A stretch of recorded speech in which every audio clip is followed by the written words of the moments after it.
Ladies and gentlemen, hello and welcome to the very first episode of the Comic Topic Podcast. My name is Garrett, and I am joined by my pals here, and we're going to go around the table and introduce them to you. I'm Josh, covering mostly magic on the channel. I am Austin. I am the film guy here. You know who it is. It's your boy, Tony, main interviewer, trade paperback, and connoisseur. Connoisseur. Damn it. But we are Comic Topic, and we're here today to talk to you about all things in the month of May in terms of comics. We've got some stuff written down here to roll through with you guys, and we're going to have a lot of fun. Let's get right into it, fellas, starting with the week of May 6th. What do we got? So I'll start off here. I have some pretty interesting picks for May 6th. I have Ben 10 #1 is coming out. I believe that is Dynamite. It is. Yeah, I've been really hype. I know we all been Dude, seeing yeah, it, dude. I didn't even notice that was coming out. Oh, I'm seriously? I'm kind of mad I didn't put that on my pick. Yeah. No, it's going to be a big one from Dynamite. Yeah. Obviously, we've talked. We're all Ben 10 fans. Yeah. Him a bit less, but A little bit less, yeah. I honestly am. I'm a bit concerned with this absolute kind of run with it. Yeah. We're retelling the origin story of Ben Tennyson, and with the Absolute Universe, of course, we're gonna get this new idea because that popped off with Absolute Batman. 12 reprints, right? That shit went Incredible. nuts. Yeah. Fat.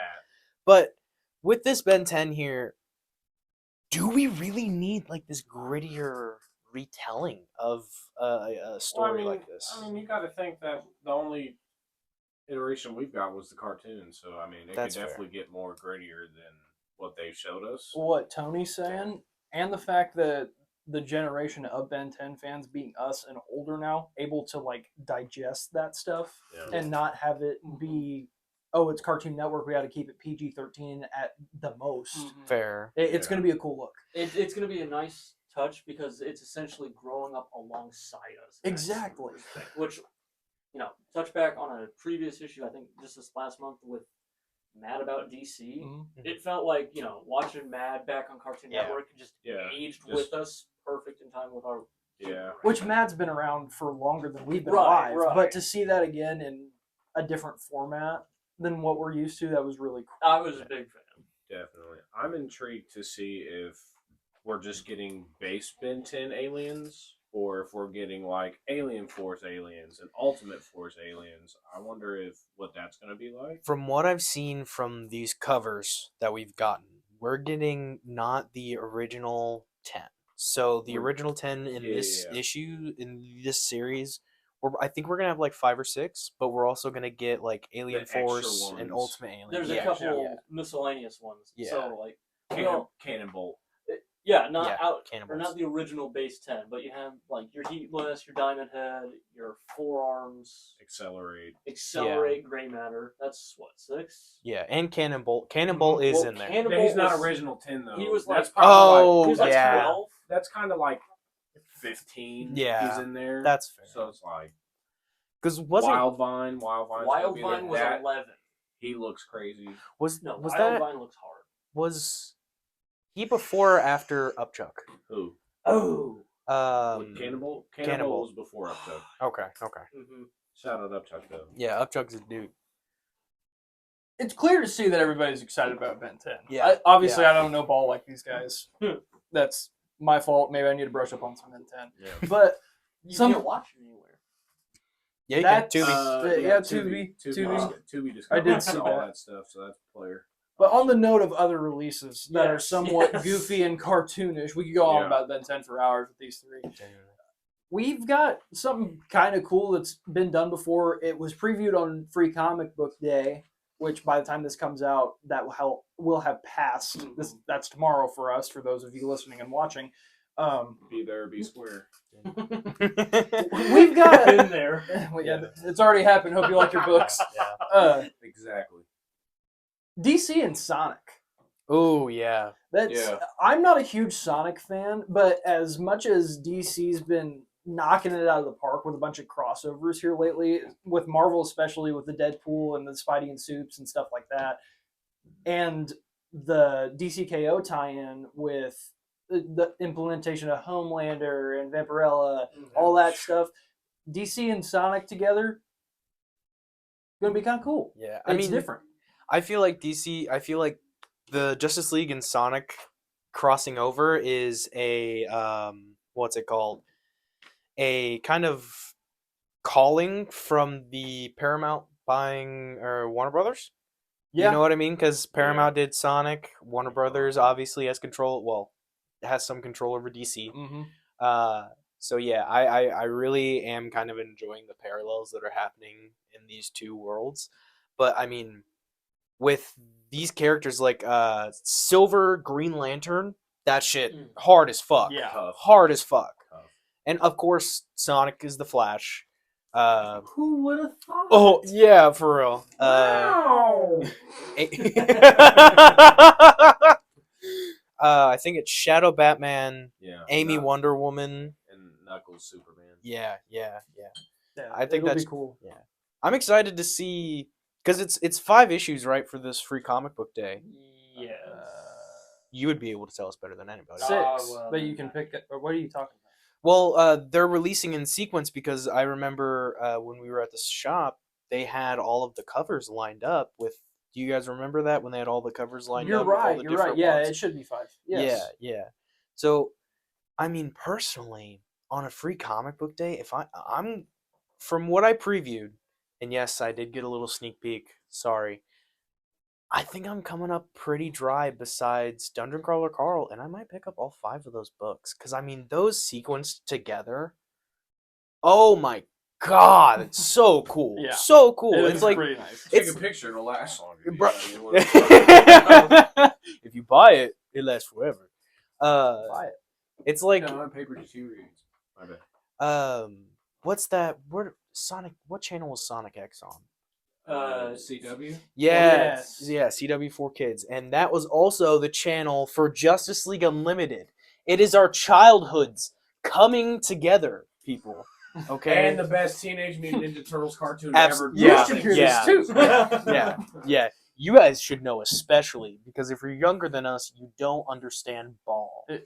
Education. Sometimes. Yeah. But yeah, DC Sonic is going to be Hey, pretty Tomo. cool. Is any other number ones? Hot number ones for that week. Ooh. I've got one. I got one, but I don't want to take over number 2. Keep going. Somebody else take over. Tell me, Josh. We're still talking about 5-6, right? Yes, 5, Yeah. 6. The only thing in the week of May 6th that I'm interested in is Green Arrow Year 1 compact comic. That would be cool. We're talking about DC's Hawkeye here. Another cool, simple storyline. That's fucking compact? Yeah. Yeah, dude. Dude. Yeah, it's gonna be fire. Man, I shout love out DC Yeah. here recently. Yeah, And you're darn tootin'. DC's been knocking it out of the park in terms of new issues and singles right now. Hand over fist over anybody else. Image is coming up close second. Marvel is dwindling off. But with these I don't know what compacts, they're doing. reiterating great story. Josh, if you would just really quickly grab a couple of them. I've got, what is that, 6 That's sitting here on the literally shelf? all of them. 1, 2, 3, 4, 5, 6. And Just grab that stack. And even though they are soft cover books, I literally have the Flash Rebirth compact comic in my backpack. So, Yeah. because I was gonna read that while I was waiting on you. These, It's right here. I wasn't a huge DC fan until these came out. Reading The Long Halloween got me way more into Batman than I already was. As long as these keep coming out, I'm going to keep getting interested in more characters. If you are not reading up on DC or previous stories that DC has and you don't want to buy a bunch of trade papers or volumes, you haven't picked one of these up yet, $10 is best bang for your buck. Everybody's got $10, bro. And we're talking about a whole series here. You know what to do. Go to the comic book shop, buy a compact. Yeah, the compact's It's that simple, man. killer. Just really quickly while we're talking about number ones, we're talking about this format. If you guys didn't hear about it, Marvel's coming out with a competitor for this. That's not their Premiere series? yeah, the premiere series. I don't remember what they're calling it, but it's releasing in June. Ooh. Or no. It might be later in June, it might be early July, I can't remember, but they're kicking it off with Brand New Day. and they're doing it differently. At least for Spidey, they are than what DC's doing. So they took the whole brand new day era for all of the reads for Spider-Man because they all tie in together. Yeah. And they took the bigger chunks of it that are important to the storyline and condensed them down into something this size.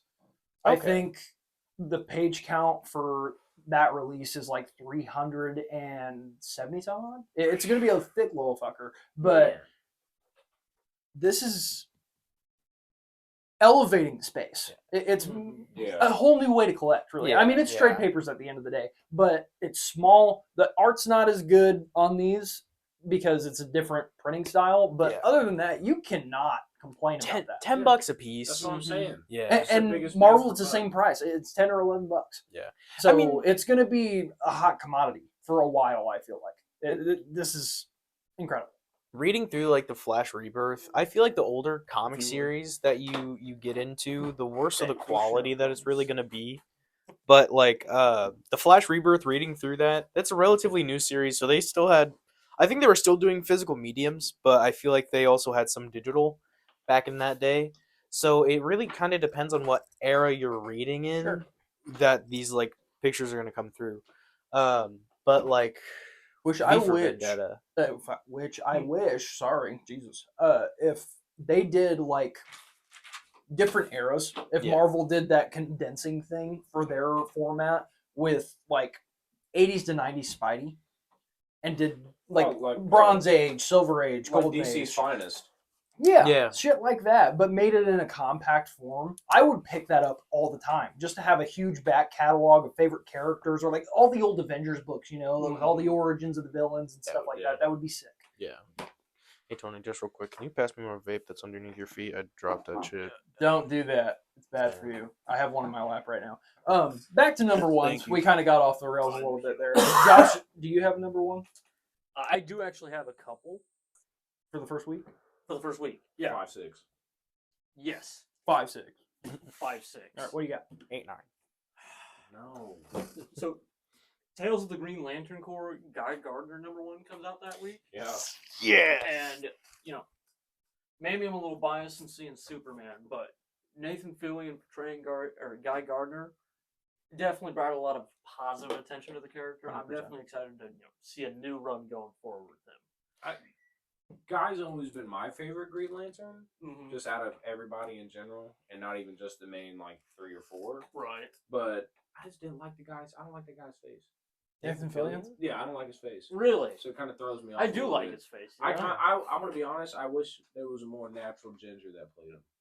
Yeah, I needed that orange hair. But dude. I mean, I needed it. They gave him the comic accurate bowl cut though. Yes. I don't think very many people would be willing to actually cut their hair into that bowl cut. It wasn't even just a bowl cut, dude. I'm talking about like a high top fade bowl cut. Yeah, that shit was bald on the sides. Definitely had a 1 and then bowl. Swedish villager bowl cut. Yeah, that's terrible. Yeah. Bro, yeah. But no, Tales of the Green Lantern Corps I think is going to be really fun too. I'm excited for kind of a newer entry for the Green Lantern. Yes. I'm hoping if they keep up with, the Tales here, we'll get Guy Gardner. Then, my personal favorite's Kyle Rayner. I knew you were going to say it. Fucking hate Kyle Rayner. Whatever, man. That's kind of hateful. Kyle's not that bad. Yeah, shout out Kyle. But what's the guy's name with the helmet? He's got like the full helmet. I don't know. I don't know ball that much. I don't know. Yeah, I don't know it either. But shout out Green Lantern though. Yes, Green Lantern. And on the note of shouting out Green Lantern, dude, Tony and I were talking about it very briefly at the shop the other day. Dude's been shit on. We talked about it with Steve at the shop too. The absolute Green Lantern run, just via word of mouth, is not good. It's trash. Yeah, the absolute Green Lantern. Dude, it's a great concept. It's an amazing. The absolute universe in general is an amazing. You're talking about a dude with an accessory that can make literally anything he can think of, and they're just like, "Yeah, this guy sucks." Yeah, they nerfed the shit out of somebody who could be ridiculously powerful. And what we were talking about before we started recording is creative. What were you saying? Creative. What was the words? Liberty. Yeah, creative liberties. Writers and artists. Well, I don't want to say artists. It's not the artist's fault. Writers are just getting a little lazy. I'm not saying DC has been because DC's going crazy, but like in general, I feel like it's kind of stale. And especially for Green Lantern, it's just kind of dwindled down a little bit compared to what he could have been back when he first started coming about. You know what I mean? And I will say, this Absolute Green Lantern run has been hit with some feedback of like because they completely swapped the character, so it's not Hal Jordan as the Absolute Green Lantern. I believe it is a woman, and for that reason, a black woman. So for that reason, I feel like it kind of did get a little review bombed. But I can see I that. did That read makes the sense. books. I love Green Lantern. He's one of my top 5 favorite superheroes of all time. 100%. So I was like, okay, Absolute Universe, Absolute Green Lantern, let's get into it. I read the first 2 books and I just wasn't interested. And so backing up what you said, it is just so lazy. Because in a universe without Hal Jordan, because if Hal Jordan in the Absolute Universe, if he would have had that ring, he would have over willpowered and he would have been able to do something else in the Absolute Universe. He would have been way too powerful for a world devoid of hope. And that is the Absolute Universe. But that would have been cool.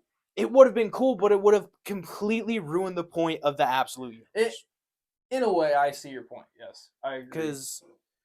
But like, with what you're saying with the writers, they could have done that storyline so much better with the Absolute Green Lantern, and it could have just been, it could have reinvented Green Lantern the same way Absolute Batman and Absolute Wonder Woman and Absolute Superman. I mean, all 3 of those are bangers. Yeah. I haven't even read through all of them, but from the bits and pieces that I've gotten via TikTok or whatever else, reading up on them on my own time, and not even reading the books, the storylines are incredible. Even the cliff notes, it's like, wow, holy shit, maybe I need to go back on these issues and pick up some hardcovers or fucking trade papers. We can't discredit the designs either, dude. Yeah. Let's think insane. of all Absolute Batman's villains. Dude. Nightmare Nuts. fuel. Yeah. Nuts. Insane. Joker's baby coat. Yeah, dude. And on that same note, what a timely release for that issue. Oh yeah. Yeah. With everything going on in the world. Crazy. Insane shit, Crazy. yeah. Yeah. Bold move. This was planted. Yeah. Well, I mean, they didn't plan for all this stuff to come about, or maybe DC knows a thing or two that we don't. But I don't know. It was weird.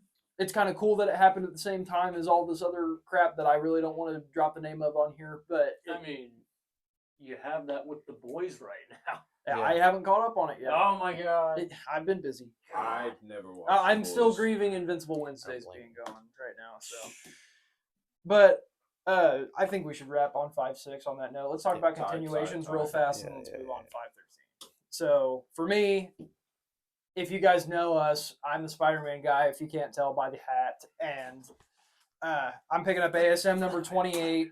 ASM's been hit or miss, but recently with the Death Spiral implementation in the Venom and ASM runs, it's getting a little better.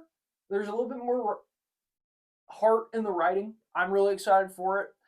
ASM's on the road to 1,000 right now. It's going to be a Summer of Spider-Man. I can't not be excited about that. Yeah. Just out of spite, even if it is bad, I'm going to read it. So looking forward to that. Picking up the current run of Cyclops, that will be number 4 for that week. Daredevil number 2, Daredevil number 1 was fantastic.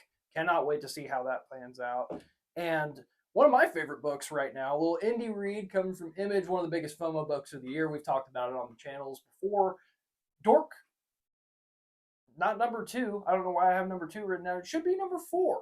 That comes out on the 13th. It does. I probably just overlooked that. So that comes out the following week. But I'm picking up Dork. Yeah. But yeah, those are my reads. ASM, Daredevil, and Cyclops for that week. Pretty solid week. All some of my favorite heroes. Josh, what do you got?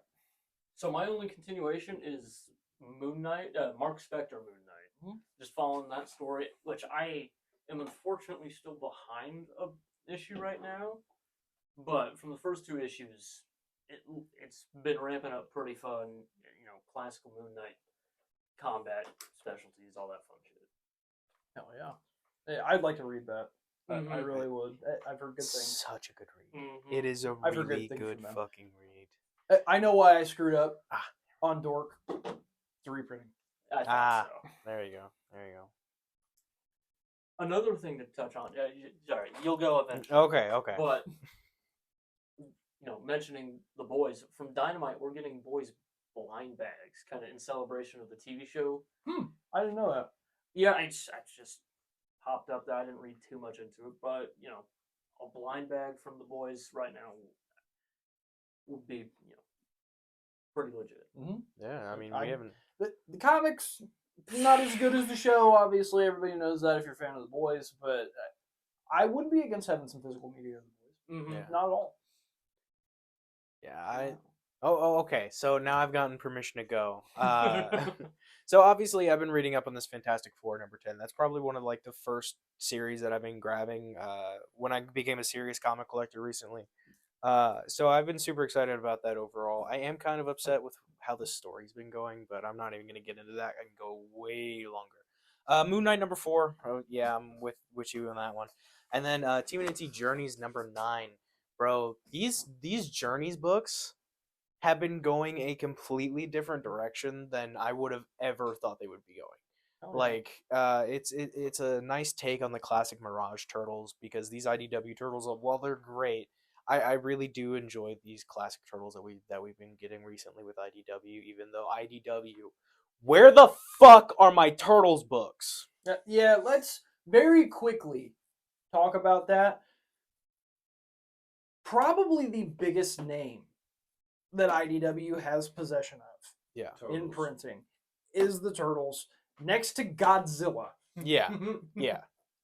I mean, we've talked about this on slides on the page before. I'm not expecting anybody to even fucking remember that, even if you've been following us from the start. But what's going on? I like, Right. like you said earlier, that they have more attention to the current runs that they Yeah. are putting out. Yeah. I've heard Shredder was really good, and it's complete long run. The current run of TMNT, I've heard good things from you, and obviously Journeys. Yeah. But Battle Nexus. Battle Casey Nexus was a cool Jones. event. Yeah. Yeah, Casey Jones is Yeah. Casey Jones is a cool idea. I don't know if it's been done the way that they wanted it to be done. But we need more turtles in Yeah. our lives. Like, the media has slowed down. There's not a current cartoon, which breaks my heart. Rise was Real crucial. something. We do have a current cartoon. Mutant Mayhem does currently have Yeah, a the cartoon Mutant on Mayhem Nickelodeon. one, but See, that's like a subscription thing. I'm talking about mainstream TV that kids can come home from school and be like, I want to watch the Ninja Turtles, and be like, Yeah, I think I raise you this: where is my Street Sharks cartoon? we're Fuck talking about the Street Ninja Sharks. Turtles. It's Fuck the IDW. Street Sharks. We're talking about the Ninja Turtles. Look, okay, on the top 5 of IDW, Street Sharks does not meet 10. Okay? And the Turtles are 4 of them. But yeah, dude, it breaks my heart, Yeah. and I know more so than anybody else at this table right now. It breaks Austin's heart Yeah. as our resident turtle lover. you see it on the shirt, man. I mean, But no, we all love the Turtles. We identify ourselves with the Ninja Turtles here in this little 4-pod group. But it's sad. It's sad, man. I need more Leonardo in my life. I need more classic Yeah, Turtles I think the craziness. Mutant Mayhem cartoon Dick wrote off the movie, and it's just like it's not the same as the movie. No, the movie was phenomenal. Fantastic, great movie. I can't wait for number 2. I do wish that they just stopped and let let people cook. Mm-hmm. and let that 'Cause just I rock think- out with yeah. that movie, and that Yeah. just be it. Yes. With with the first one not being centered around Shredder and Krang, that was the big thing. Yeah. You know what Yeah. I mean? Because Michael Bay did the same thing with the live action Turtles, and it didn't pan out. But with this animation, with the Turtles coming of age and not having to beat the shit out of Shredder and Krang for their first thing, that's something that's been completely overdone. I think it was a good take to have it be somewhat different, you know? Yeah. And now with number 2, we're getting that implementation of a classic story that's going to be retold once again. But I feel like in that format, with the Turtles that we know for Mayhem now, having them grow up a little bit and deal with something even harder, that's going to be cool. I feel like seeing a darker classic Shredder. Like almost as dark and visceral as the old Shredder was, because Yes. although the Mutant Mayhem was a kids movie, there was I mean, Seth Rogen's on the project, so obviously there's going to be some adult content. 100%. But it's not like enough to give it any sort of higher rating than whatever it was.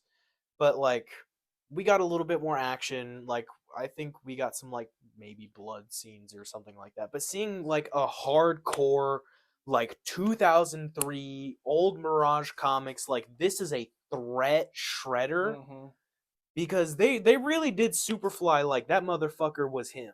Yeah, bro. Yeah, Shout out Ice Cube. not for real. That Not intro, World of Worlds. Fuck World of Worlds. But oh god, that intro in Yeah. that movie was so good. The edits that came after that film were incredible with that song. But yeah, I completely agree with what Austin's saying. 1,000%. It's like we need a big bad. We need these guys to know that there's something looming. The foot's coming about, and it's going to be something different than what they dealt with before. It's not going to be holding hands and sharing friendship once we make friends with the rest of these people that were trying to kill us earlier. It's going to be this guy's going to hate us for the rest of our lives. And with Shredder and Krang together, guaranteed we're getting foot bots, not foot soldiers. Mhm. So that means harder foot because the foot humans were not a problem, bro.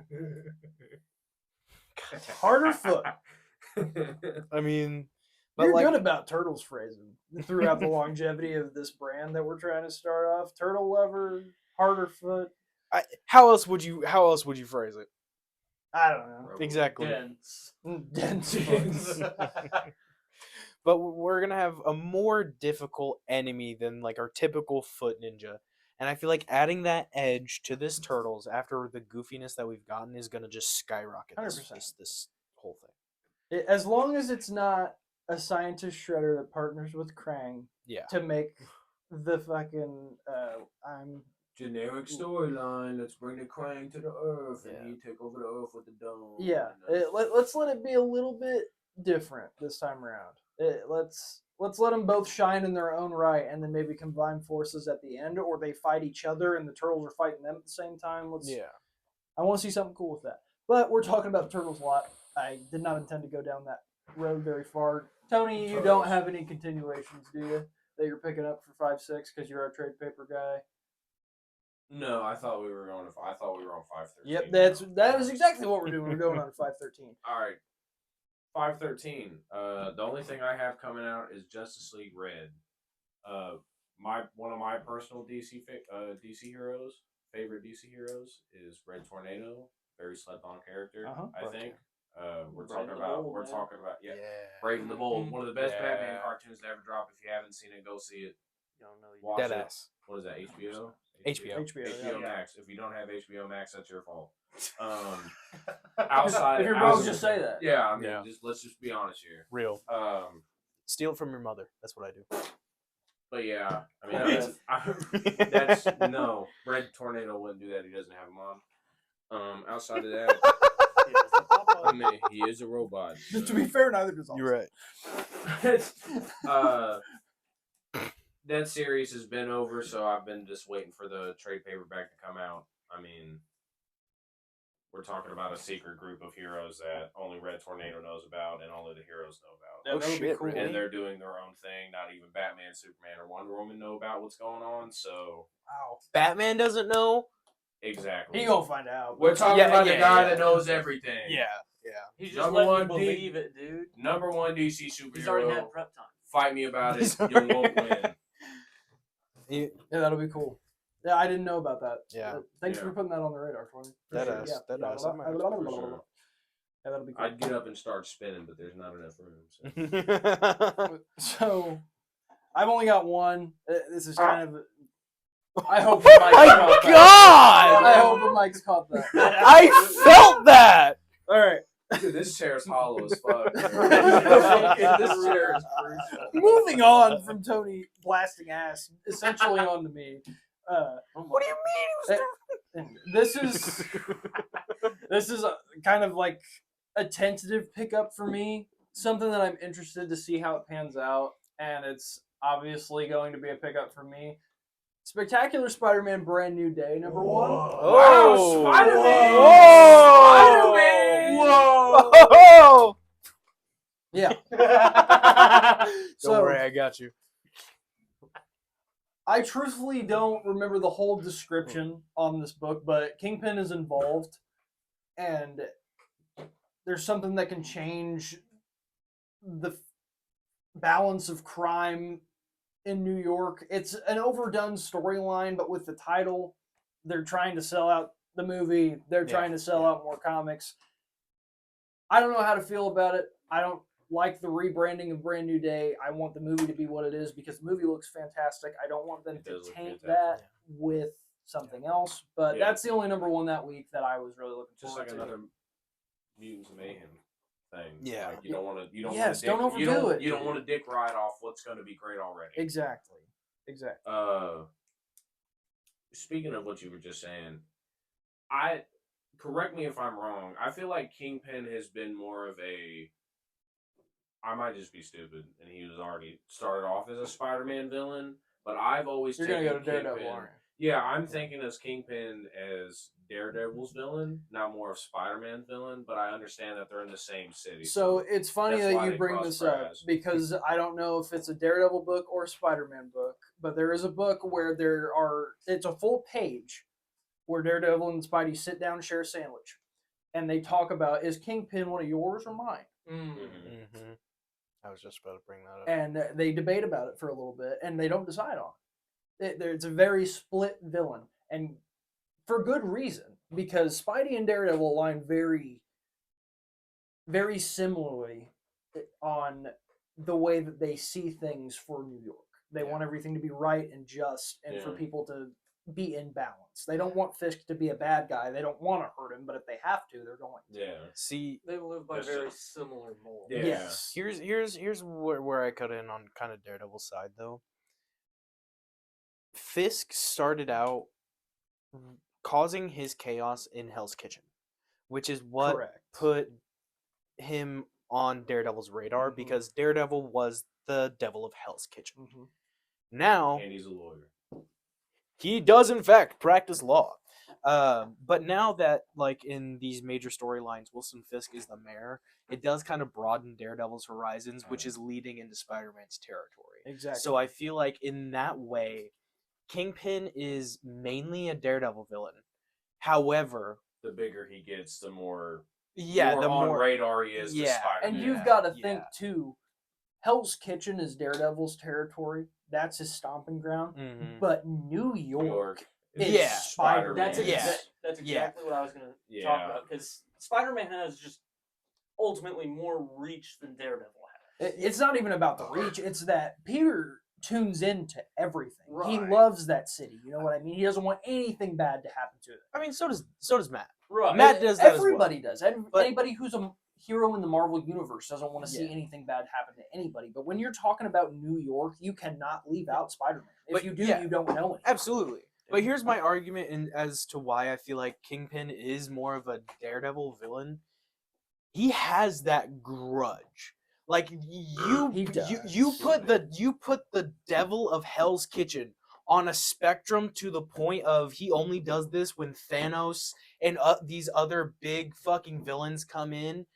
You're taking this small fry compared to who he's actually fought and like defeated, and he's going outside of his city limits to get this guy. So for that grudge alone, however,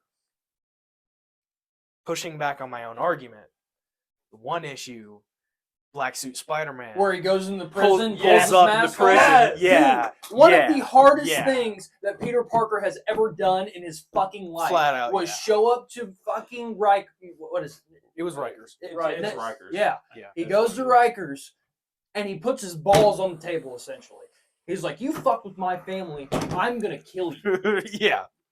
And that, to me, is my Spider-Man. You know what I mean? That is what Spider-Man's supposed to be. You keep the mask on, you're a hero for everybody as much as you need to be, but when you touch what's mine, I'm going to fuck you up. Yeah. That's why I love Peter Parker.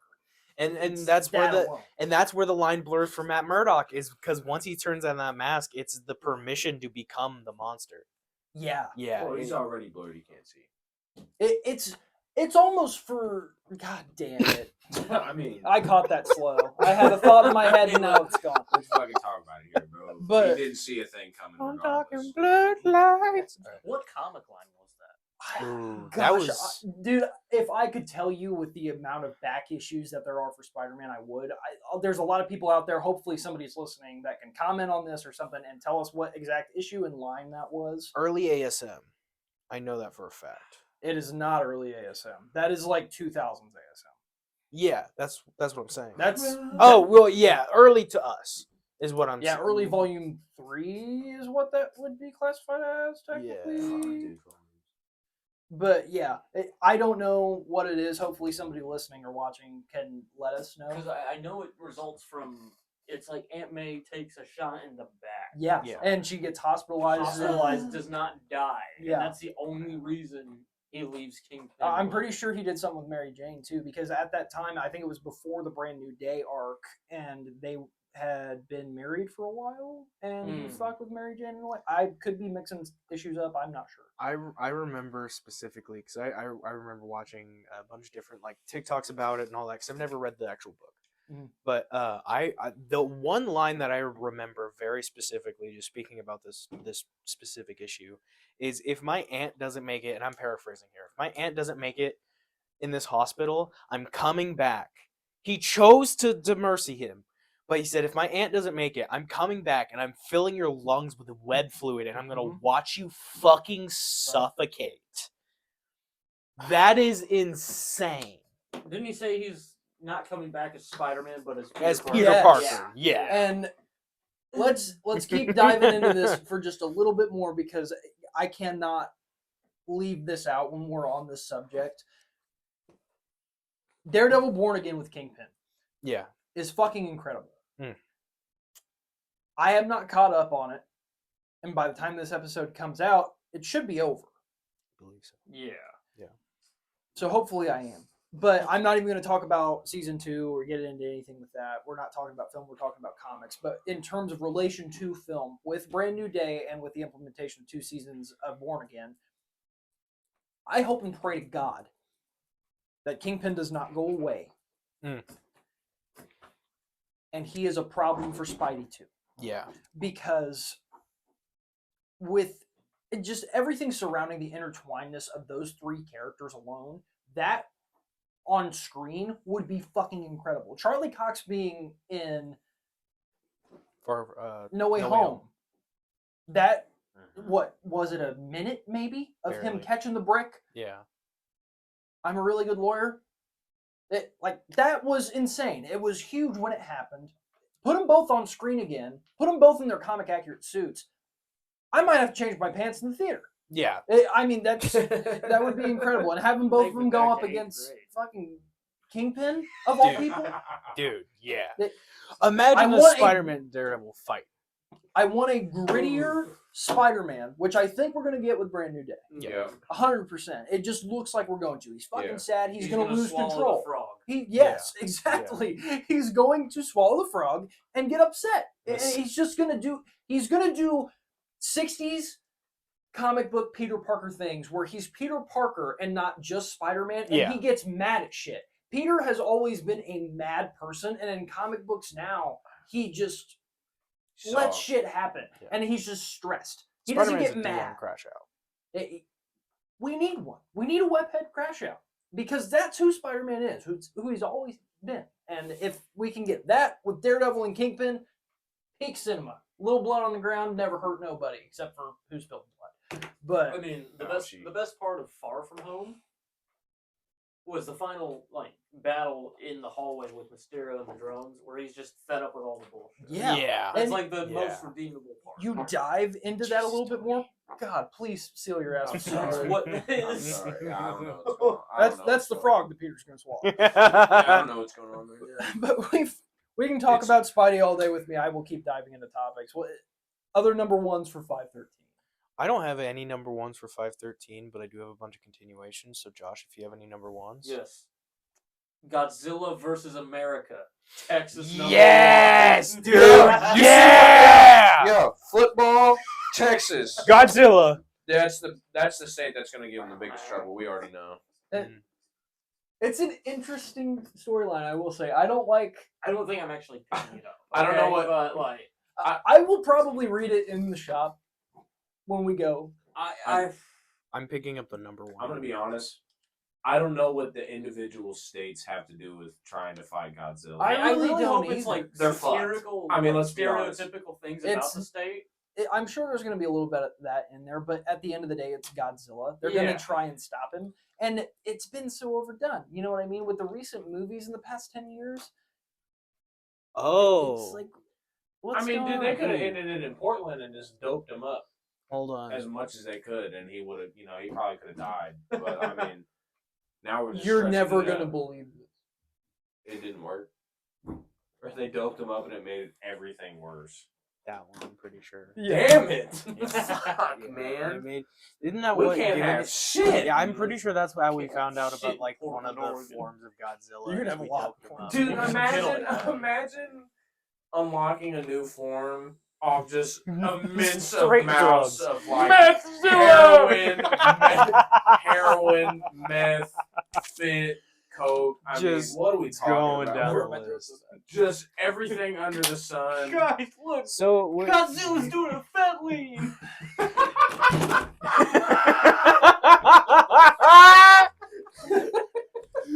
Just We got him! We got him! Just drooling toxic waste. But since we don't really know Just too much, drooling. He's drooling All his right, laser beam. all right. since we don't really know too much about this new issue here, Godzilla couldn't settle for one city in the Lone Star State, so it's going to trample all over them. Hopefully those cowboys have a saddle big enough for the king of monsters, or else things are about to get ugly. Dear God, it's going to be And- hot men on horseback trying Bro. to lasso Godzilla. This is going to be Bro. incredible. Brokeback Mountain. No. Godzilla. Nah, because this is current Texas. Godzilla's going to Ram Ranch. 18 naked cowboys at Ram Compare Ranch. current Texas to... 18 Godzillas at Ram Ranch. They No, still no, using no, lassos. No, let's compare current Texas to Lone Star Western Cowboy Texas. I have full and fucking confidence in the Cowboys. I do not believe that anybody in current modern Texas. Austin, could I'm take about down to Godzilla. blow your mind. Solid gold They already did it. necklaces and lean. I'm about to blow your mind. Hmm. Texas has not changed that much. No. There are modern cities Yeah. like Houston, San Antonio, Shout out Austin. Austin, yeah. Yeah. But there's the big cities, and he's obviously going to make an appearance there. But Texas is a big fucking state, you know what I mean? And cowboying has never gone away. Well, Cowboying is a very big thing in Texas. It's part of their culture. all And I'm I saying- guarantee you, I almost bet my full next paycheck on it, that there is going to be a cowboy with a fucking lasso and a cowboy hat, spurs, boots, the whole nine, that tries to fuck with that dude. I got his toe! And then he's going to get stepped on. And it's going to be a hilarious panel. all On I'm a, brown, saying- on a brown horse with a white stripe across his face. all I'm saying is, if I have more confidence in Billy Bob from Old Guster in the fucking town in the middle of nowhere that wants to eat whatever flesh is Godzilla's made out of than Justin from San Antonio, who just got out of his EV truck and has a 12-gauge shotgun and some spurs and can ride a horse. You know Dude, what? I mean, Justin it's the same. McConnelly is driving his F-150 into Godzilla's ankle. It's the same concept, though. You know what I mean? It's Yeah, like, I'm the one man who can do this. I'm gonna do it. fair. Yeah, doggy. Nothing against you, Texas, but everybody was tougher. It reminds me of Everyone what was goes through my tougher head is back the then, guy simply. in, I can't even remember what movie it is, but he like plans to suicide bomb himself with 2 grenades, and then he just gets swatted Dude, you're across. talking Yes. about Kong Skull. I thought Yeah. You're damn right. Wow. RIP my guy, bro. Yeah. That was supposed to be such a real ass moment, and then they just shit all over. it. Not in my island. But no, How about no? it'll be an interesting concept for sure. I don't understand No. why they're doing it. It's cool. I might have to pick it up just out of absurdity. But Yeah. Now, sorry to interrupt No, you, you're good, Tony, go ahead. but something that I think, just as a history buff, that I think would be really cool if they would have put a slight spin on this and made it like Time Travel Godzilla or some shit like that. Yeah. If they did Texas and they did the Battle of the Alamo, where it wasn't Santa Ana, but it was the Alamo versus Godzilla. Now, thinking about it, completely impractical, right? You've got guys with muskets and flintlock pistols. You've got Davy Crockett with his pump and load. You know, yeah, that's the only way. Pump and load, baby. I got something Yeah. coming. Yeah, or even on that note, it's the Alamo with Godzilla. So you've got Davy Crockett with Godzilla against Santa Ana and all his forces Dude, that's saying, a "Fuck big ass Mexico!" You know what I mean? That's a big Like- ass hat. But something Fucking goofy like that, 80-gallon hat. I feel like that would be really cool. Custom made. Quick Yeah. draw. Or like Godzilla goes to Hawaii. That would make complete and perfect sense Yeah. based on what they're doing. Yeah, he's been there. And it's Probably. 1942 or 41, and it's Pearl Harbor. He shows up in Hawaii. He sees all these fucking planes going down, and he just starts swallowing. Yeah, dude, that's what they didn't tell you guys in history class. Godzilla was on the Ally side, and that's how we won World War II. Yeah. Godzilla. But- Why quick did question. he let Pearl Harbor happen? He was It was a sleeping. necessary sacrifice he had to make. He has a deal with Japan. Oh. Okay, quick and question. then he turns on him because we gave him more money. That's why he's in Western Canada. Chili cheese dogs. Yeah, he doesn't like those. No. All right, let's move on to continuations for 513. Okay, I'm gonna start with continuations here. So. So for me, I'm in the kind of diverse category in like these Marvel heroes. I feel like I'm picking up Doctor Strange #6. He's on Asgard, and honestly, this storyline so far, when I first started reading it, I wasn't so sure because I didn't follow the previous story, so I wasn't really sure how he got onto Asgard, which I had the opportunity to read it, but I just didn't pick it up. But like, there's this demon. They're trying to fucking put him back in a coffin, decapitate him, but like, it's just some crazy ass lore shit. Like, we're dealing with Angela, Odin's dead, like, right now Doctor Strange is the Sorcerer Supreme of Asgard, because Midgard, he's no longer associated as a Sorcerer Supreme on Midgard, or he's, like I said, I don't know the exact specifics. His visa got revoked? I guess so. Oh, that's what I was gonna ask. Back to Godzilla, just real quick. Oh, no. Just real quick. So, in order to get to Texas, Oh my God. he had to go through Mexico. So, do you think the government got there faster because he crossed the border without a visa? How would he have to go to Mexico? He was just in Portland. Well, I'm just saying, like, oceans. That's Well, how we're it's around the connect. same fucking side. But like, it would be easier to like. Tony, no, hold on. Wait, yeah, no, wait. Texas is landlocked. No, it's not. You're an idiot. Does Texas have access to the ocean? Yes! Where? The Gulf of Mexico. Oh, God, man. but still. Go back to continuations. Anyway, Holy shit. Mortal. Now, hold. I gotta draw you guys a fucking map. But the question still stands. You're not drawing Because- all 50. No. The question still You want stands that? because he has to go through Yeah, the Portland, border of dude. Mexico. Draw Portland. If he's going through, look. Anyway. For continuations, I also have the So- Mortal Thor #10. No, hold on. Pause. We're staying on this. God damn it. Because both of you clearly need a fucking geography lesson. So, very rough. I'm not going to show you guys here. The picture of Texas is right here. Yeah, I know. So, we've got the top of America right here, right? Yeah. Little UP up in Michigan, up to Maine. Down here, here's Florida. Florida's a little big. Yep, it's a little big. And then we go, What are you this talking is the about? coast of Fucking Rhode California, Island. right? So, what's down here, guys? Just really quick. Texas and Mexico. Texas and Mexico are down here, yes? South America. Good job, Tony. So, Portland. I don't know if you guys know where Oregon is. It's over here. That's Washington. top left corner. Oregon's right here, right? So, Godzilla comes here, right? And he either goes through the land, crossing over all these states, but that's not how Godzilla operates. No. Yeah, He's gonna pull a Like, U-turn and go around here. But oh no! There's Mexico, right? That's what I'm saying. no. That's what I'm saying. So, there's Mexico. That's what I'm saying. And then right over here, right over there is Texas, and then there goes Mexico again. So he either had to cross over through Mexico back into the water, or all the way down around South America, up through now the Gulf of America, and enter Texas that way.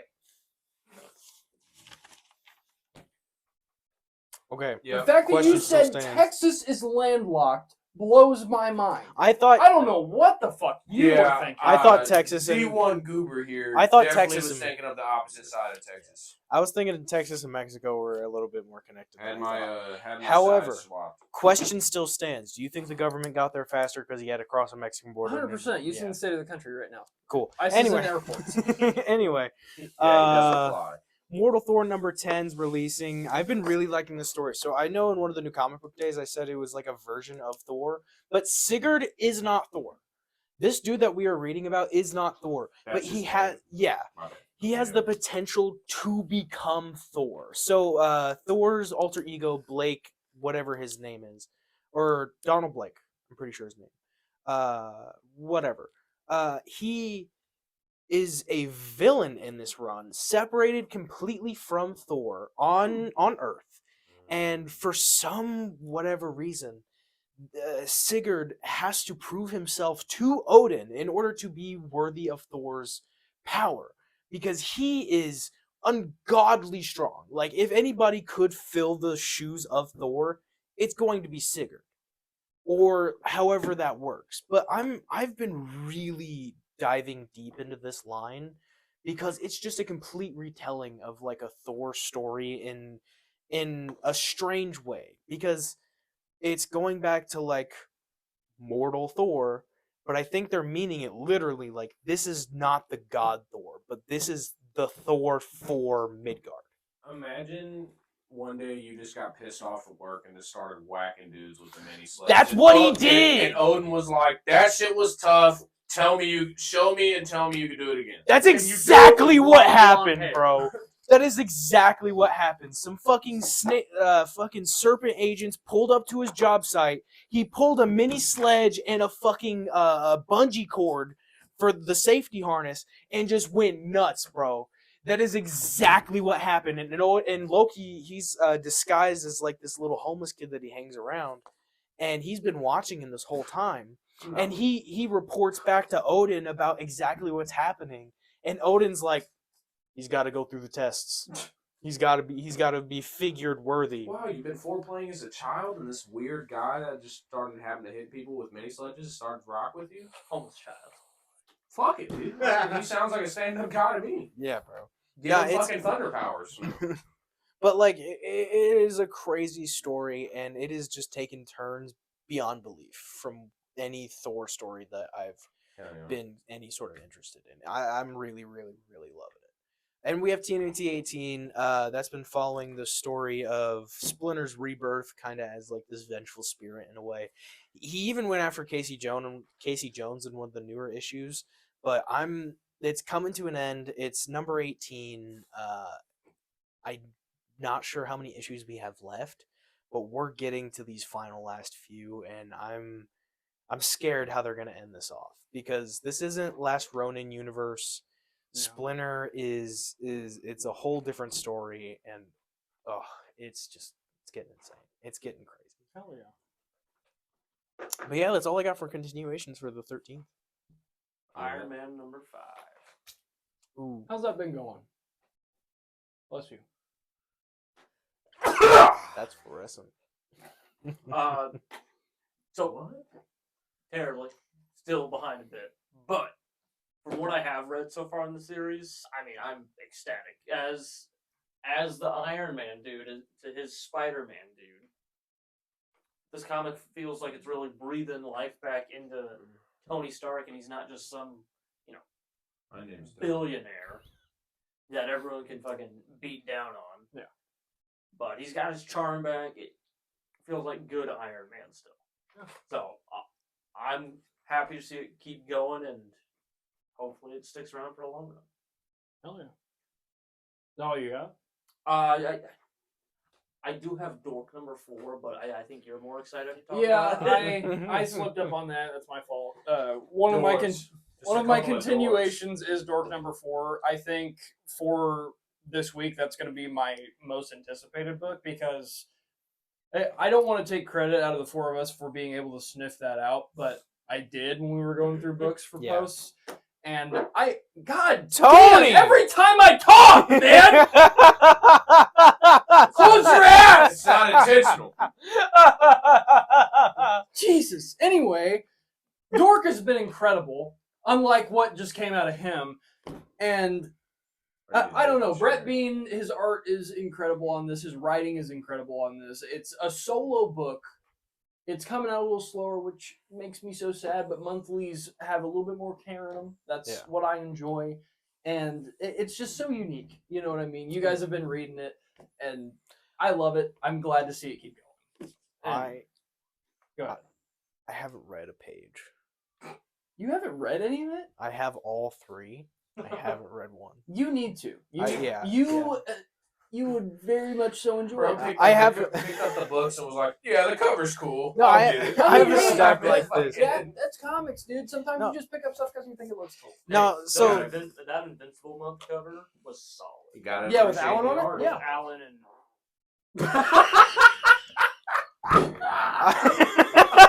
Alan and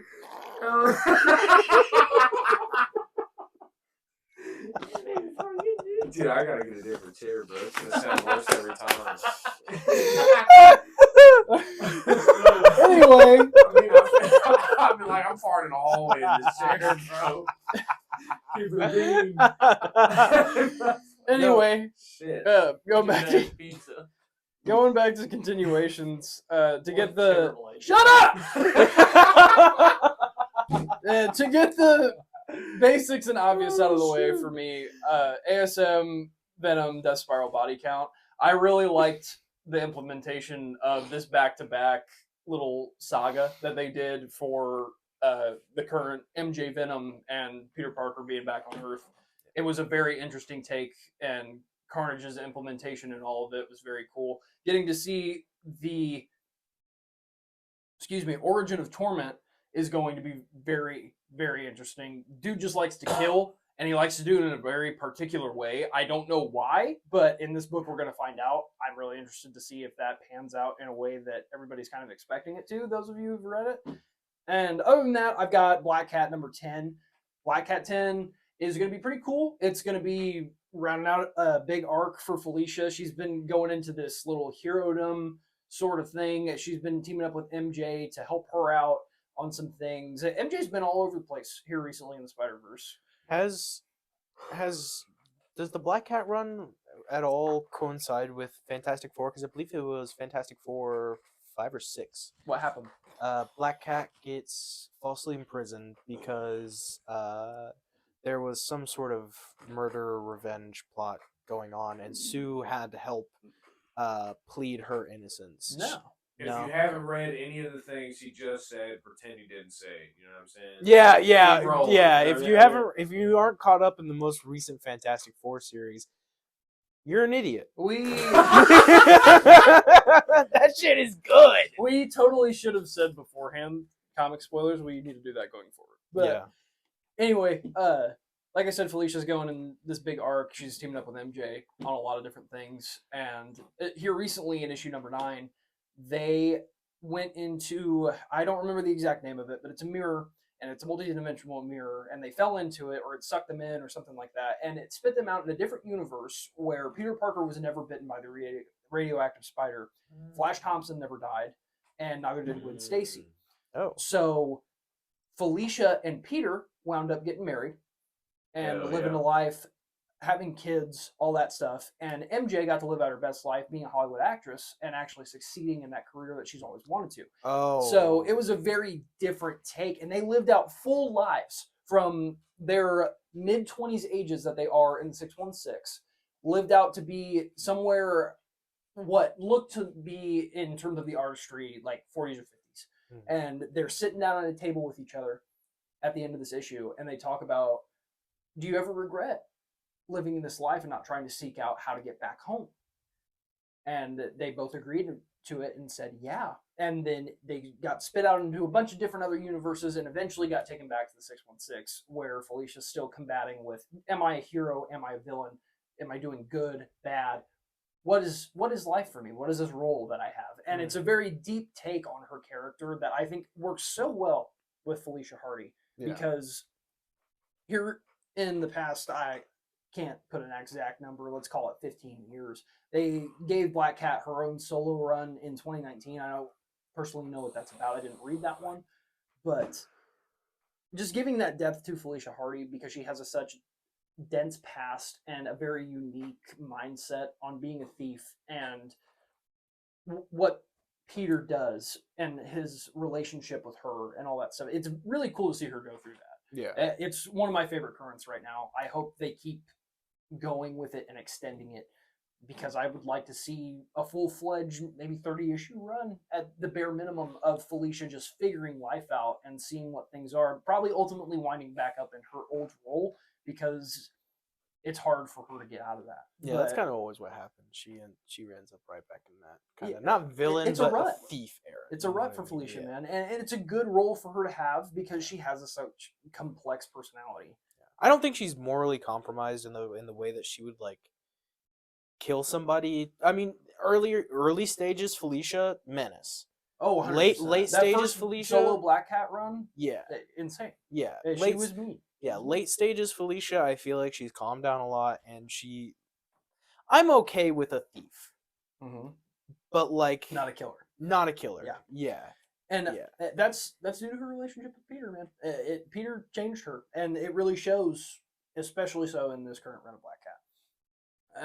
For my final continuation, not to drone on even longer, Chip Zdarsky's Captain America number 11. We got 2 issues of it last month. Chip is knocking it out of the park with this stuff leading up to Armageddon. Cap's kind of been on his own thing in Latveria, dealing with Doom. A bunch of different factions kind of taking over Latveria once Doom left in the storyline. As of this current time, issue number 10 came out this past Wednesday. It's Saturday when we're recording this, or Friday, sorry. And Well, yeah. yeah, it is It's Saturday. Saturday. Super duper really early Saturday. Yeah. But Saturday morning adventures. I haven't read number 10 yet. But what I have read of this run so far is very good. And another continuation that I get the following week after this in May with Wolverine Armageddon, tying these 2 reads in on Chip's end has been incredible. I don't know what it's going to mean for Armageddon later this year, but Cap has needed this treatment for such a long time in a way that it's a little different to his origin story because he's put out in modern day. Yeah. Like what we're used to as modern day, you know what I mean? Modern day New York. And there's a new Captain America on the line. He kind of goes AWOL in the beginning of the story. That was weird. Super fucking weird to have a different Captain America with a different name. They've done it before, but having him be an actual agent, just like Steve was, served in the military, whole 9, but it was the Middle East, and it fucked him up a little bit. Things that happened to him in the past to make him the super soldier fucked him up a little bit. Steve didn't have that. Steve was like, I want to do this for my country, and it's not going to affect me at all. I'm doing the right thing. So it's a John Walker kind of situation. In a way, yes. It's very different, but it's a similar concept. It just everything about this read I love. I'm a huge Cap fan, and just to see him get something in terms of longevity with such a great writer and great artistry to boot, it's fucking phenomenal. And I hope it just goes on and on and on and on because this is a great read. But does that wrap us up, or do you have any trade papers?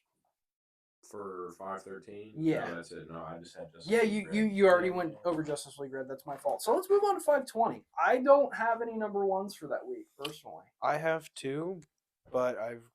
All right. No. Keep All right, cool. what you're saying.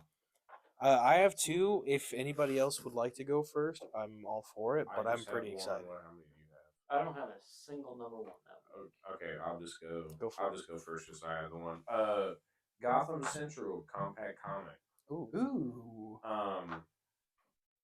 When everybody either reads Batman, watches Batman, you see Gordon, but Yeah. you're not really seeing what goes on behind the scenes when it comes to GCPD. And I think, and obviously this is going to touch on what they deal with as a police unit, and I think that's going to be a really cool side of the story to see outside of what we usually see of just Gordon and the cops showing up after Batman does his job. A beat cop's Or business. perspective Yeah. of like Yeah. Gotham No, that's and a- its insanity. Yeah. I mean, it flips. It would I- essentially. I flip the believe whole it script of follows a Gotham that we storyline. know of. Yes. I believe it follows a storyline where one of them get killed and they're trying to figure out who it was Ooh.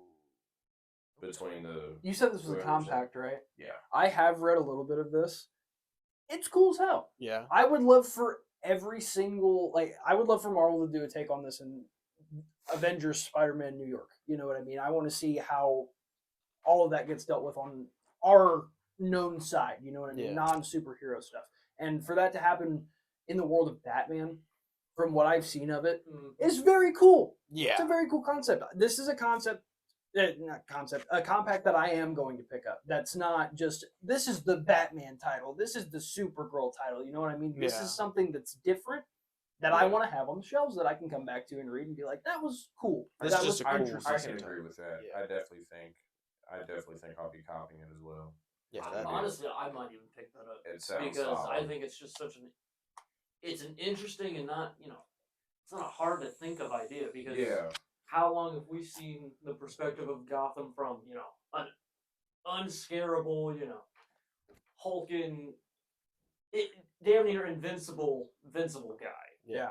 And that's Or even, almost I mean, every hero in Gotham. Or even just, I mean, like IRL police. Yeah. I mean, that type of, that type of work Mhm. and that business of everything that's involved with that. So, I mean, it's going to be. Which obviously it'll be fantasized a little bit. Right, But, Yeah. But like Gotham's a shithole. Yeah. Yeah, I dude, re- I mean, they're definitely dealing with a lot more shit than the average cop. Mhm. I so. really hope they go with like a little bit more dramatic murder mystery kind of deal here because seeing like a beat cop perspective and adding like that little bit of like, because I mean, for an average human being, a Batman Rogue is a horror movie. Yeah.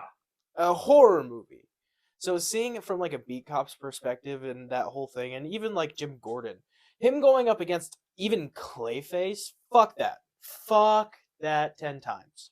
No, never ever once in my life. do I Dude, ever let me want see to a do that. whole police department get fucking Capture Killer Cross. smacked Oh. by fucking Scarecrow's fear toxin. Yeah, Yeah. that would be nuts. Oh, that would be such a cool And sequence. but you think about that as like an average fear, though. You know what I mean? That's the immediate thought that goes to that. Is like, oh, the fear of dying. Oh, the fear of something else happening. It's like Yeah. normal stuff that would What do you have? make phobia sense. But of? you implement the characters from Batman, like Commissioner Gordon, having that fear. Like, say his fear is Batman's gone. Now it's up to the department. Ooh. There was never a Batman. They've been dealing with the Joker, Clayface, Killer Croc, all these people on their own, and you have to see how that would fuck with him. Because I'm sure if I were Commissioner Gordon, that would be a fear of mine. It's like, what if this guy goes away? Imagine the amount of deaths. without Batman is Jesus Christ in Gotham. Like, let's be Yeah. real. If Bruce Wayne wanted to turn water into wine, he would. He'd find out a way. Bad Jesus. I mean, you just kind of squash grapes. Or I mean, you could take the perspective of like Two-Face, the Harvey Dent story from Yeah. Gordon seeing Harvey as he was, and then seeing what he turned into post Two-Face. From DA to I mean- gangster. And I mean, you get a Yeah, lot of that dude. in Batman comics. So, like, to put a spotlight on the Long Halloween for a second, I think with this compact, you get a lot more of the police department side that you see with Commissioner Gordon, that you see with Harvey Dent in that read. Yeah. It's just better fleshed out, and just the concept of it's really cool. The writing in that for that part of it, like the detective aspect of Batman, was incredible. And Yeah. if you're implementing that same thing into this compact, into this read, which from reading it they did a little bit, it's great. Definitely one that any Batman fan should pick up, or anybody that wants a different read out of DC. It's a good one. Yeah. From what I know. Now, speaking of some pretty killer hits from DC, May 20th, Absolute Green Arrow is dropping. This is a number one that I'm super excited about because these theories that have been going around ever since this drop came out, bro. Like, because obviously it was pretty well established in the very beginning of the Absolute Universe. Oliver Queen is dead. Mhm. So who is this absolute Green Arrow? Is it the spirit of Oliver Queen? Is it one of my favorite theories, a group of people who are close to Oliver Queen who are continuing the Green Arrow legacy, That would be going after these corrupt billionaires, while we have Dinah Lance, Black Canary, going after who I would assume, if we're going in like the similar storylines, which I haven't been caught up on anything absolute, so I don't really know their relationship in this story. Having Dinah Lance hunt the Green Arrow is one of the craziest fucking ways to interpret a Green It's a Arrow great story. spin. Yeah. Like, it's insane. I'm really excited to see what theories do pan out with this story, because from what I'm seeing so far, it's just going to be everything that I would want from a DC book that's just kind of out of continuity. Honestly, 100%. it's out there. It's just something new and refreshing in the It's- DC space. It's absolute. That's yeah. That's what the universe needs to be, and if they write it correctly, I think, like you're saying, with the spin, especially with Black Canary, not having them be lovebirds and work together, but be against each other. Yeah. That's going to be really cool to see, and I hope that the theory of it being a group of people continuing the legacy is true, because that immediately takes me to Robin Hood. Mhm. Right, you know that everybody knows the classic tale of Robin Hood with the Yeah. group of him and his merry men. That being implemented without a Robin Hood figure, but Yeah. that just being the facade. What a cool idea! And then that's we get Team Arrow and that kind of thing, which Yeah. like Diggle, and this is mainly from the show, but like those kinds of characters, like Roy Harper has a potential to like show Yes. up if this is a true theory, which that would be sick. It would. Or even if See this Speedy/Arsenal. yeah, even if this new absolute Green Arrow is Roy Harper, I feel like that would be a perfect kind of tie-in here. Or is it Slade Wilson? Ooh, I would hate that, but also that'd be crazy. That would be That's what I'm very saying. interesting. We haven't seen absolute. I don't think. Correct me if I'm wrong. I don't think we've seen absolute Deathstroke. And you don't But- know what Green Arrows do. He's dead, and But- he's killing corrupt billionaires.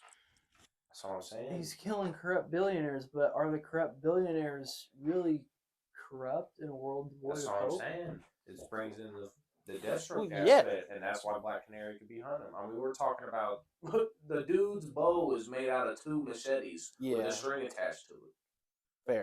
Fair. That is pretty crazy. And Shout out Oliver, but he's not thinking about some shit like that.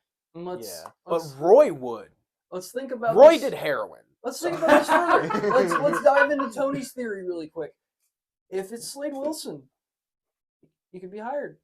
Right? Yeah. And Mhm. Black Canary could also be hired on the side of the force of good.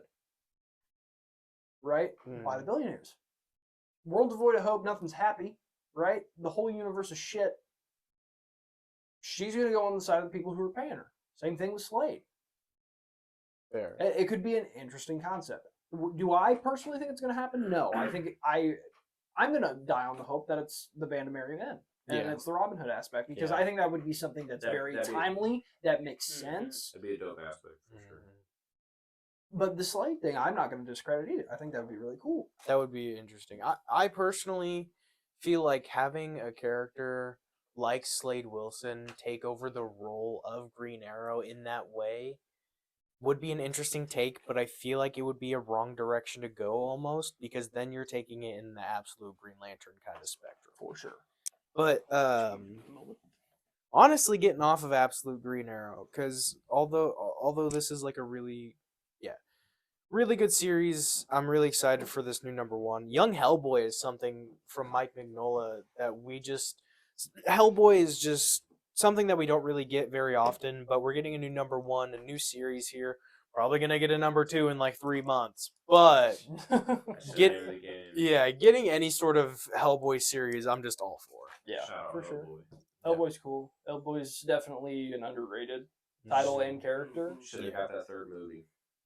For sure. Don't even get me started. Yeah, bro. we don't, unfortunately for Austin, we do not have time to dive into that right right now. We've got a little bit more to go through. You're done with number ones. Yeah, I'm done here. Josh, would you like to kick us off with continuations then? Yeah. I not much, thankfully, but it's Lobo number 3 is coming out on the 20th there, which I don't really know where it's spitting us back out. He just ended up getting hired on to another bounty hunters association, essentially. But they had like a censoring deal where every time he messed up or spoke out of line, they electrocute him real fast. What after having so many fuck ups with that, they just dropped him anyways.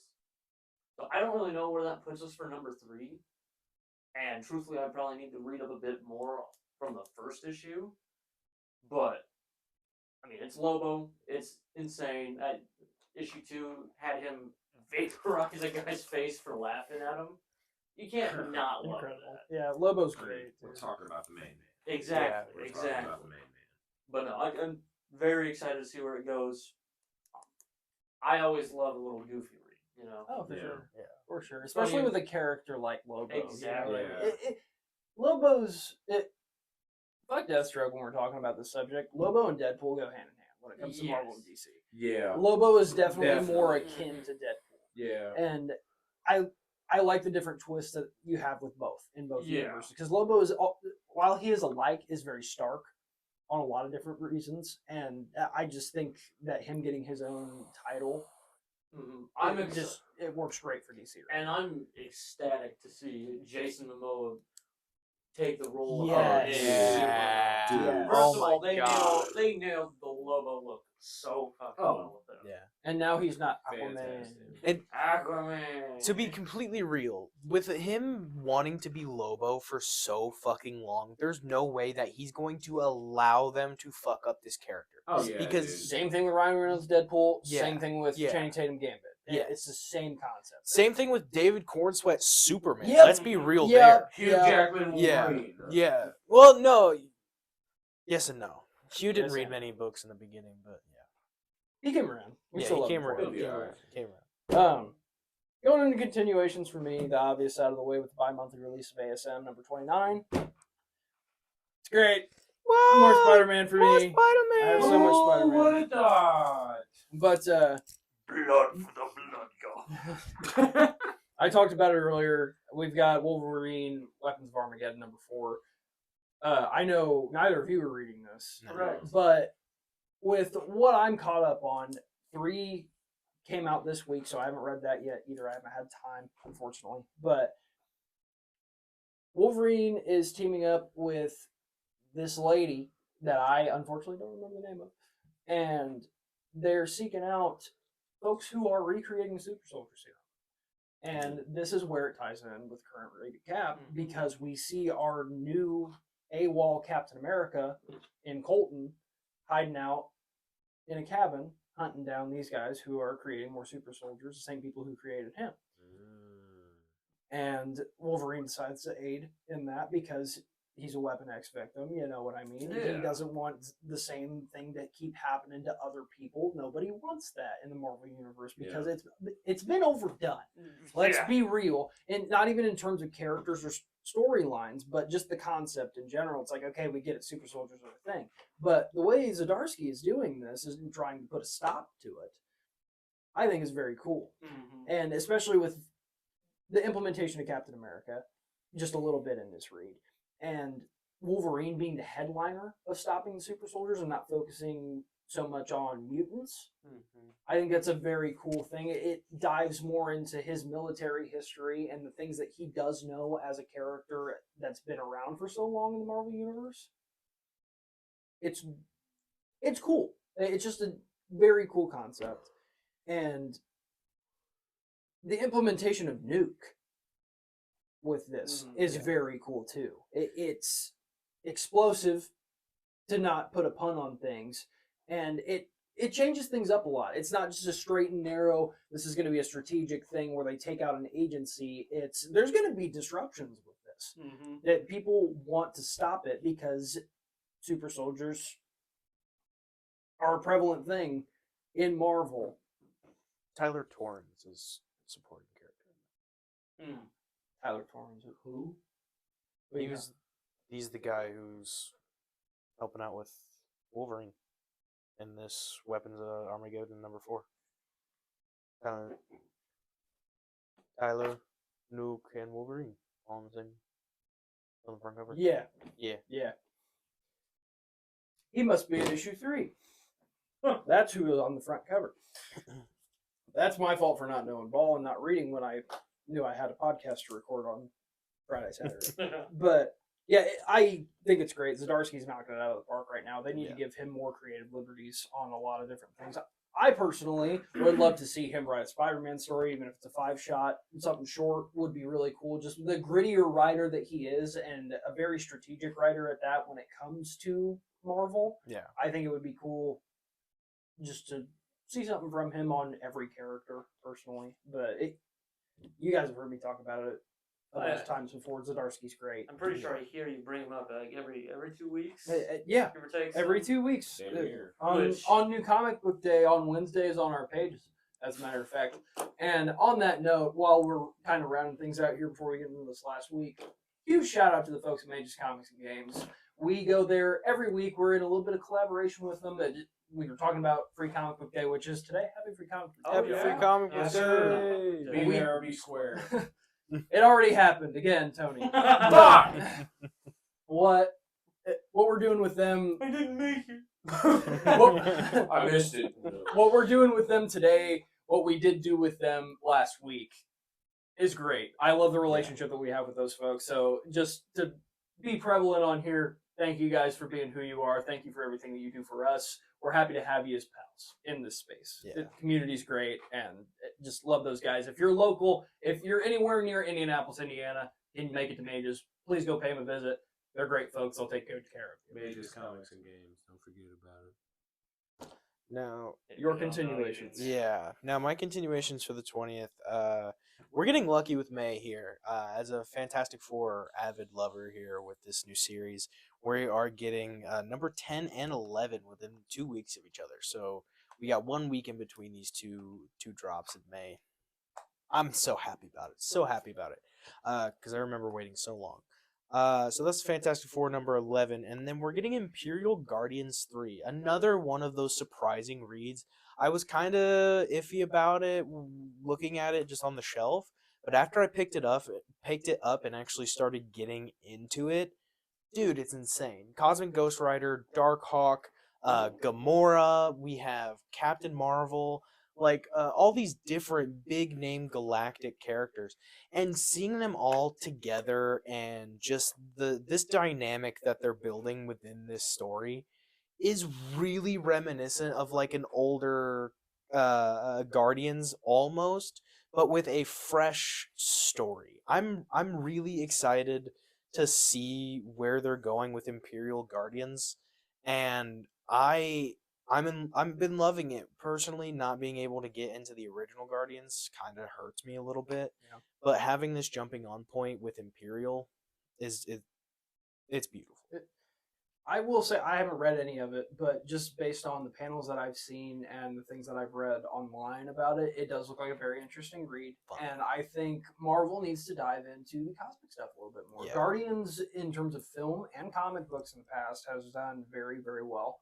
And just out of an art standpoint, we need more Kirby Crackle, man. Yeah. Jack Kirby did a thing with that, with his beautifully talented hands. And that art style alone, I personally love. You guys know I love all the back issues and shit. And if I find a good issue with a little bit of Kirby Crackle in it, I'm going to pick it up just based on what it looks like, because that art is phenomenal. And to have more galactic and cosmic stuff implemented in current day Marvel, I think is a little bit of flair that they could use right now, because they're kind of beating a dead horse on a lot of things. And we'll talk about that probably in the episode that's coming out in the next couple of weeks, or in the next week or so. But yeah, I think that read stands out in a lot of different ways, Yes. and I think I regret picking other things over it when it first released. Big like kind of FOMO drop. Just it's easy to like pass over, 100%. but picking it up, it's I'm loving it. It's very funny. I'm glad you're reading it so we can catch Yeah. up on it. Yes. The order yes. But Tony's gotten his out of the way, correct? I keep forgetting if you've done yours or not. That's my fault. Apologies. Let's move on to 527. I'll kick us off. You guys might also have this wrote down on yours because I know you're X-Men fans. But we have X-Men of Apocalypse Omega #1 Ooh. Okay. Yep. as a #1 that's releasing in the final week of May. I don't read too much mutant stuff, unfortunately, Yeah, you because read Captain America. we'll talk about that. Yeah. But 1776. I do love the X-Men. I've read the big storylines of the past with the Dark Phoenix saga, the origins. Everybody knows and loves the X-Men if you read Marvel. But Omega 1 for Apocalypse will be very interesting, I feel like. I don't remember the exact description of that book, but I think to see the characters go through more Apocalypse Yeah. and on a grander scale is going to be pretty fucking cool. I don't remember how many issues it's getting. I'm assuming it's going to be a 5-shot because Marvel's loving to put out short stories that are good lately. Yeah. But I think it'll be a decent little pickup to fill your pockets over a month and a week. So I also had that put down, but it would take. I mean, X-Men of Apocalypse just base is ongoing right now. I think when that releases, X-Men of Apocalypse just basic is either on 4 or 5. Mm-hmm. It's not far into the storyline yet.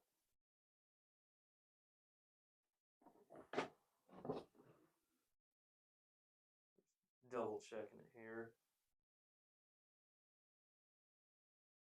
Do do do do do do do. Josh can't read because he's illiterate. So yeah, X-Men of Apocalypse Thank #4 releases the week prior. Yeah, like I said, not far into the storyline. I was with you on that note. It'll be cool to see a spin on the story so quickly. I've been iffy to pick up the Apocalypse stuff because I believe that's tying in with not the Mutant Nation, the more recent X-Men books that we've been getting, like the Undead Pool, right?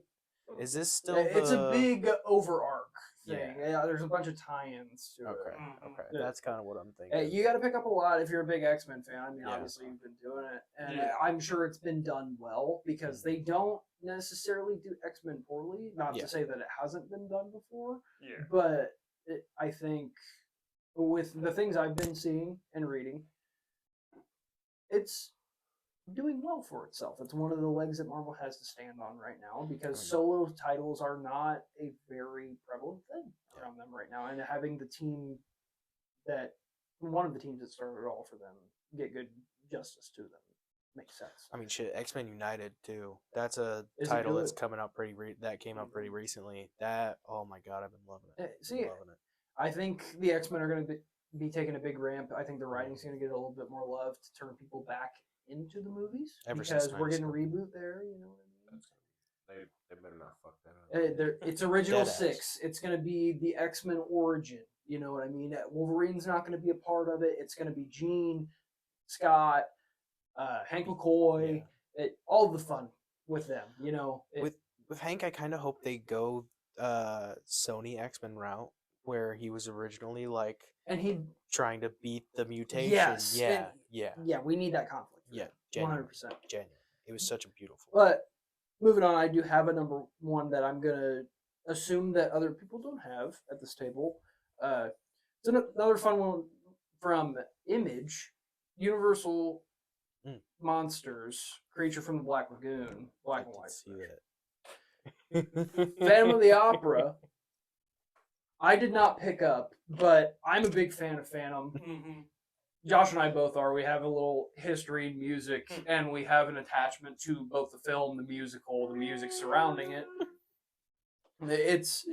Phantom's a great character, both in the horror aspect and other aspects that he's been iterated as. And to see the Creature from the Black Lagoon get a little bit of the spotlight, and Universal Monsters kind of become more prevalent, both in Universal's parks and here on the page in our LCS, is pretty cool. I think I might pick up Phantom when this comes out, just to have a couple little reads to go back to back. They're going to be fun little, like fun reads, like Lobo was for Josh. Because Yeah. we even got the Invisible Man as well. As a, We did. Yes. That was one of the Yeah. first ones, yeah. I did forget about that one too, and I'm sure that one was good too. That Taze the picked that up. Universal monsters, dude. Horror's a big genre that you don't necessarily see Yeah. in the space that we're talking about. It's cool. It is very cool. I'm Cool glad to see have a it. spotlight on that. You know what I mean? It's not just Halloween time when we got to get blood, guts, and gore. Yeah. It Yeah. sometimes just to have it in general is I nice. need it on a Wednesday night. You just need It- some suspense. Yes, I need it on a Wednesday night. Thank you, Invincible. I have great things to say about Invincible that we don't have time for. But that's all the number ones that I have. If you guys have differentiating, let's roll through those. Josh, you want to go first? Well, yeah, I got robbed of Universal Monsters, I'm so sorry. but that's okay because I am picking up Doom Quest. Ooh. Doom Quest number 1 is gonna be super. I also got robbed of Doom Quest. But no, I've been following the Doom line for, I'm going on at least 8 months now since Yeah. the tail end. Since we started Comic Topic. yeah, Yeah. since the latter half of One World Under Doom. Yeah. But Doom Quest seems to have a weird place in the timeline because One World and Under Doom ended with Doom essentially, evaporating and leaving his will for Reed Richards. Yep. And all of his inheritance to go to him. Which unless I'm behind, which I don't think I am, I haven't seen any kind of resolution for that story yet. Yeah. But on the little preview for this comic that I've seen so far, it has, it essentially ignores that almost, unless it's just a different time and place. Whatever it is, I'm definitely excited to see more of this. 100%. Oh, yeah. And to jump in, to read the little ad libs on Comic Geeks about what these single issues are going to be about and see how Doom is time hopping. I don't remember if it's 2 or 3, but it's one of those that I'm the most excited for as a history buff, like we were talking about earlier. Doom in the Revolutionary War era, 1776. And the cover is Doom on Washington's boat crossing the Delaware. Mm-hmm. I don't know what it is with Marvel and going back to the Revolutionary War as of recently. We got that in 1776 with a whole roster of heroes, but to have Doom be a part of that and his mindset, him wanting to build history to be better for him and what he sees it as perfect, is going to be super cool to read. Yeah. Doom's a unique character to put in that place and to give him the ability to change things in a way that we've talked about time travel a million times, the butterfly effect. One thing that Doom does in 1776 could alter the course of history in Marvel forever. And if that applies to the 616, that might be interesting. If it doesn't, then it's so cool to see in a little 5-shot read. Doom Quest is going to be a fun one. For sure. Oh, absolutely. Absolutely. You got any more, Josh? Those are my number ones. Perfect. My number 1 did not get taken up, and I'm very happy because I was kind of scared. Superman, Father of Tomorrow. Yeah, Father of Tomorrow. We're bringing Jor-El from Krypton instead of Kal-El. Would you believe it? That's Superman's dad. You stole my line. But but it's gonna be a crazy read because Jor-El, as we all know, is definitely a more scientific mind. He was one of the greater minds of Krypton, and having him crash land onto Earth, I believe, as a more mature man, so he's not gonna be like with Ma and Pa Kent. He's gonna be crash landed on Earth. He's gonna be by himself and have to will himself to love the people of this planet and not be shown that love. I feel like is going to be a very interesting take on the level of Superman that Jor-El is. Which, with him being an older Kryptonian, he has to be like a little bit more powerful than Superman. I feel like.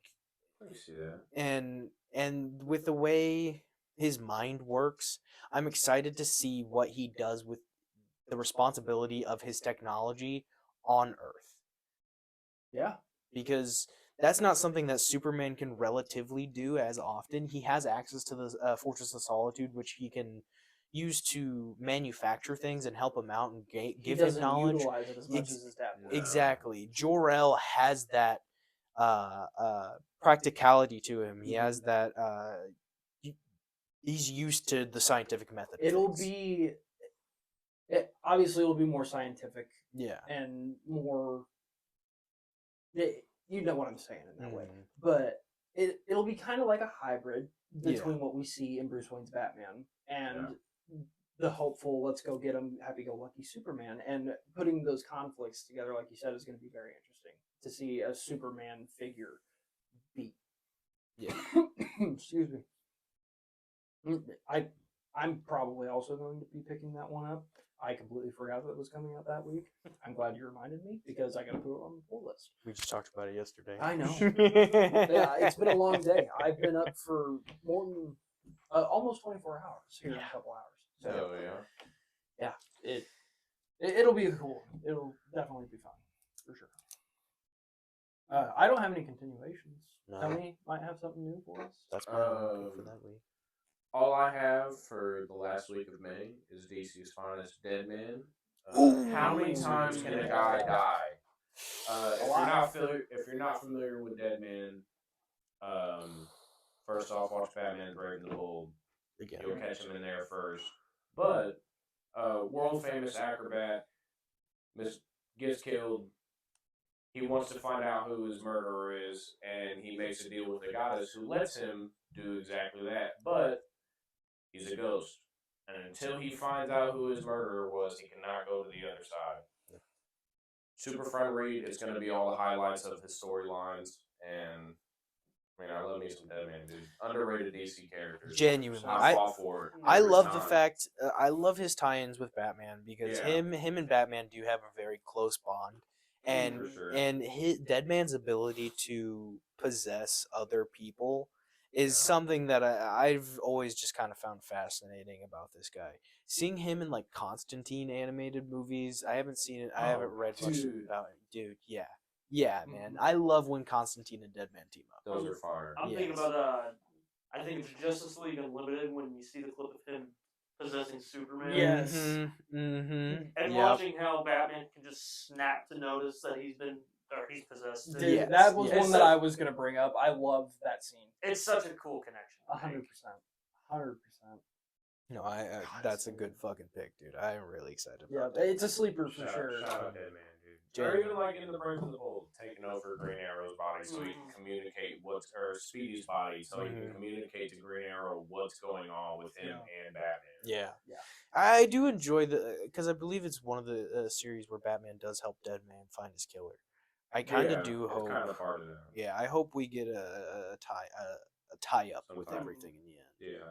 Because I That'd be do cool. actually want to know who the fuck killed him. Yeah, that would be really cool. Mm-hmm. And touching on that, with him and Batman interacting a lot, I would think that him and Nightwing would interact just based off of the acrobatic standpoint. I mean, I would love an interaction between them. Yeah, even dude, if it was I mean, short, it would be cool. we're to talking see them go about, back and forth. potentially Nightwing's parents finding inspiration from Boston Brand.